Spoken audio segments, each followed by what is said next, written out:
Assalamualaikum warahmatullahi wabarakatuh. Selamat malam. Baiklah, kita akan melanjutkan materi spreadsheet. Yang pada hari ini kita masih melanjutkan materi operasi dasar matematika di spreadsheet. Ini soal sudah saya buat atau contoh yang akan kita kerjakan. Ketentuannya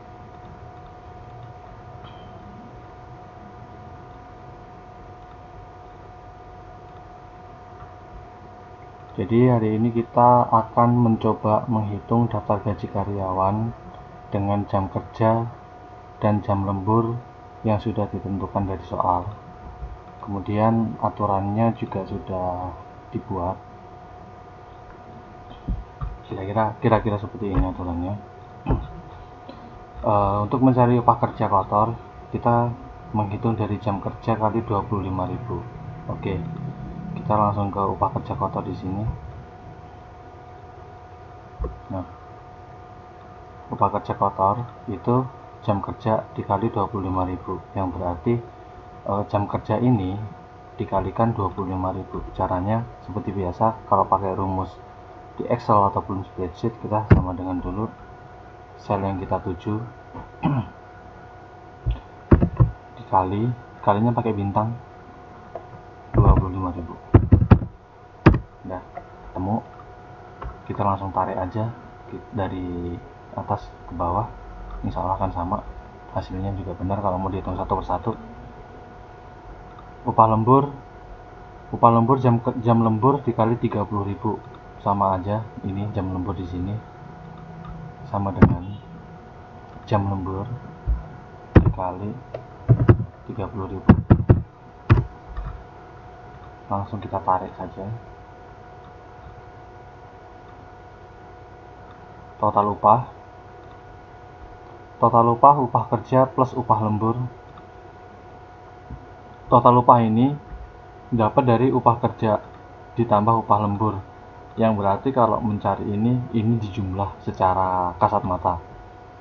Dengan cara kalau di Excel sama saja, sama dengan ini upah kerja yang ada di sel ini ditambah upah lembur. Enter. Kita tarik ke bawah lagi. Lalu pajak yaitu total upah dikali 5%. Total upah dikali 5%. Jadi pajak ini, untuk mencari pajak ini total upah ini 5%-nya, 5% dari total upah. Gimana caranya? Masih sederhana, yaitu total upah sama dengan total upah dikali 5%. Langsung di enter aja, nanti kita ketahuan. Nah, kita tarik ke bawah lagi. Lalu total upah bersih atau neto. Total upah neto, total upah dikurangin pajak. Total upah berarti ini total upah yang kotor ini total upah ya yang kotor, biar nggak berganti aja. Jadi ini untuk mencari total upah neto, total upah dikurangin pajak.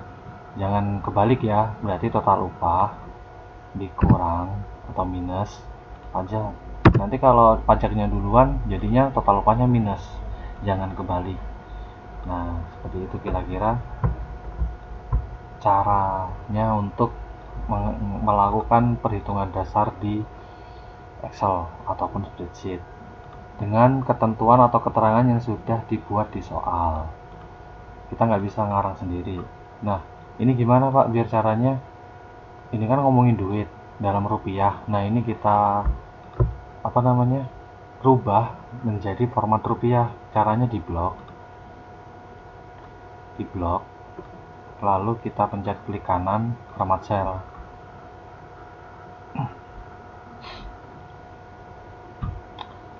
Kita ke currency. Di sini simbol, kebetulan tempat saya sudah rupiah, decimal place-nya kita ganti 0, di sini simbolnya rupiah. Di currency simbolnya ganti Rp, decimal place-nya ganti 0. Ini udah kayak gini, kita oke aja. tuh dia otomatis juta, per 1000-nya sudah ada nolnya masing-masing gitu. Terus mencari seperti yang kemarin, total rata-rata tertinggi sama terendah. Total berarti total upah di sini. Kita akan mencarinya, caranya gimana, yaitu sama dengan, kalau total kita pakai sum, kita kemarin udah tahu ya, udah belajar, buka kurung, caranya sum, buka kurung, kita rank, tutup kurung, langsung enter. Terus rata-rata upah seluruh karyawan. Rata-rata upah berarti kita pakai average, sama dengan, selalu menggunakan sama dengan dulu, average, kita rank datanya, lalu kita tutup kurung, enter.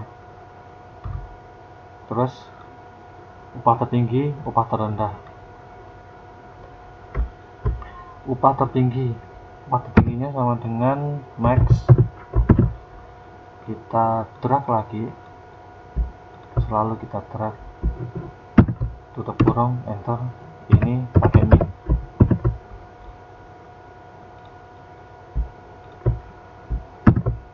tutup kurung, kita enter. Ya, kira-kira demikian buat mencari upah dari data yang telah tersedia di file ataupun soal. Sangat simpel karena masih menggunakan matematika dasar, belum menggunakan rumus-rumus yang lain. Kita fokus ke sana dulu. Lalu nanti mungkin di video kedua akan saya buat yang versi Android.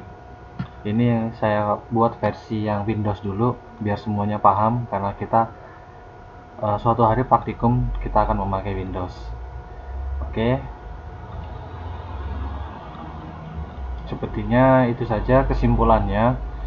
Bahwasannya setiap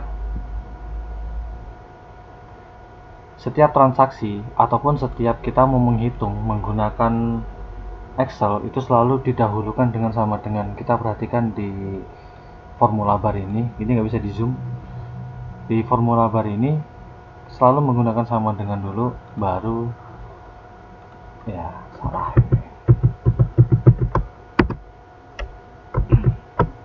Baru kita perlunya, contoh ini di sini jam, kita butuhnya jam kerja dikali berapa ribu.